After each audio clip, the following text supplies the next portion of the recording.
Muswa okutajja, I'm not the right person to answer that question. I think that question should be answered by my bosses. Kimaita brought apology nga sikola ki nga simanyi nga bagirineera.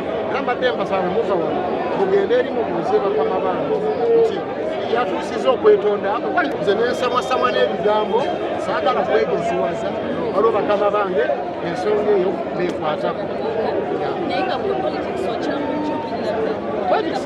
Politics sobola kumuzikiza. Nze omu ku politicians ndowooza abaperformance obulungi nnyo. Singogerako mu Kyengera Town Council. Performance have not disserviced my voters. Bantu bawadde service ennungi. Nasooka first of all nengobawo land grabbing. By the time when I entered that office, the only business in Kyengera Town Council was land grabbing. Ng'abantu babettako okufa obufi. That kind of land grabbing is totally tested away. Ngera kikozeeko the one and only Sam Matthias Mulumba walukaggadduka ekibaga. Bannakyengera we bali wano. Ono wali wameddwa asobola okuwa testimony. So nembeera nga mbadde ebitaala mu buli byalawaliddwaka sports. Abantu babattirayo enteekayo ebitaala. Nga byebasalize kalabanganako from primary to universities. Zimbi administration block ne municipal councils tezigirina. Nguze garbage vans, emmotoka ezisoloza ebisolo nsalidde ku bantu mbadde abakyala entandikwa nawe ntwala ensalosala batuuka kasooli kuta kasooli mmere biki. So abantu mbakoze nnyo ate on top of that they have been consistent from day one. Sigatinze involved mu business zino sente gavumenti zeereeta zibawa abayimbi bazokubolamu. Mutubonga naawe nali sina denusu ebibiri bayita sente enyingi neŋŋamba tebikwatagana. Naye nakafumya bakowu neŋŋamba ebyo tebijja kukwatagana. Ne baleeta wano jo peace for all for peace ngala nga bayimbi yakola ki yagendamu era biru yasooka wange neŋŋamba nedda nti ekyalo ne bwekibanga kiriko abagwagwa mutwalo mubaamu ababiri bagamba nti wamukabuga n'Edward ate abo bo si baki ekyalo tekijja kugwagwa wala kiggwewo. So mbadde consistent naye era ayaguli nti there are some people who have been consistently inconsistent. Wakitegeera there are some people, there are other artists who have been consistently inconsistent, but for me I've been consistent. Caleb, you as a leader and your man is a celebrity. Often I do a channel mukyala wange gyali ewaka naye bamuyita Fatuma Zalwa. She's there naye to make our marriage official tujja kubabuulira very soon. Don't see why we are rushing. Byetaagisa ssente. Ffe tuli creative, tuli innovative, tuli twasoma self marketing. Surgery yali amanyi marketing.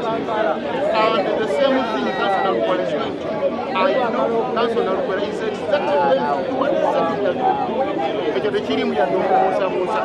Ate tujja kwera mabega wenaffe era abagezi abateekamu butipusi tugenda kubaawo olwokuba tulazeddwa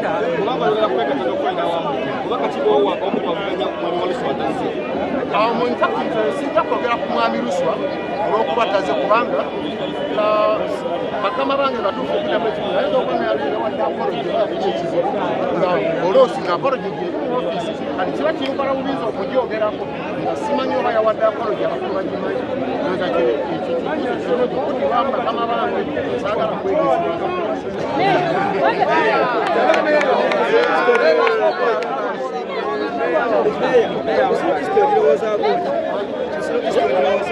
Katwaliza ekya Kawempe Road. Mugabo tannaba kutuukako. Wabaawo patali mu matifu n'agamba nti akaje nga independent. Wabaawo atali mu matifu najja nga independent ng'ate baamala okusayinga kiwandiiko bonna memorandum of understanding eri written egamba nti nno bw'otawangula tojja independent. Singa ojja ng'oli independent obeera weegobye mu kibiina era okuddamu tojja kuddamu nsi kusaba eyo ansa nyangu nyajja nga ze independent agenda kuba yeegobye mu kibiina. ati nno meya nawe tukutwala ku kyenvu bwalodi meya bw'oba otwalira ddala kati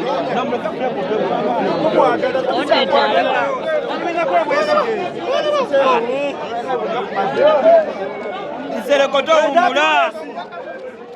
Fight hard Nsereko. Fight hard Nsereko.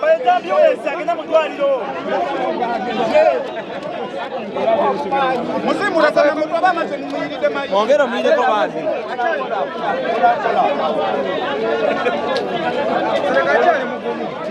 Namasubi bija abije mukaga. bakoma baba tosikiza fight hard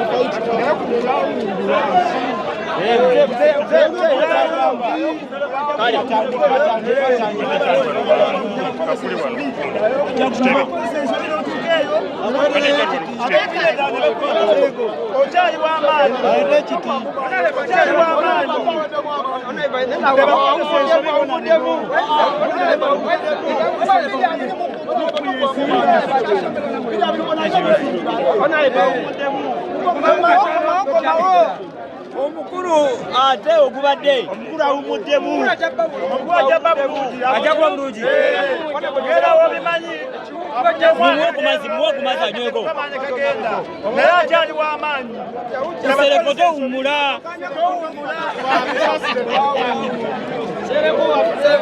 fight hard Nsereko fight hard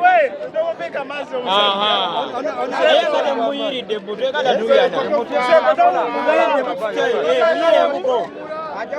Nsereko tohumula okyali w'amaanyi Nsereko tohumula Nsereko w'amaanyi Nsereko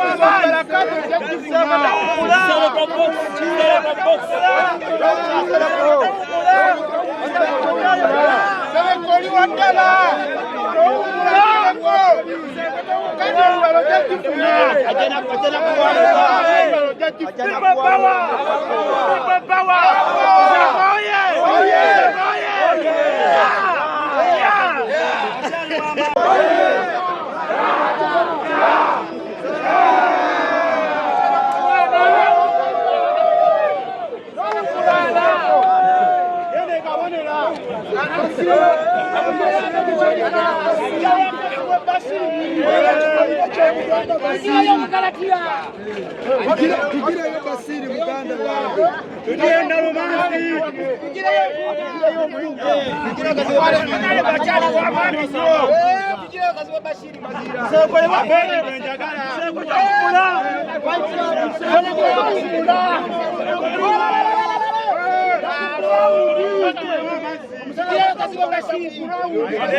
Nsereko tukire ya bedi wanika otukire ya Kazibwe Bashiru otukire yo mpuga bonna dede kabone ona le bageda ko la interview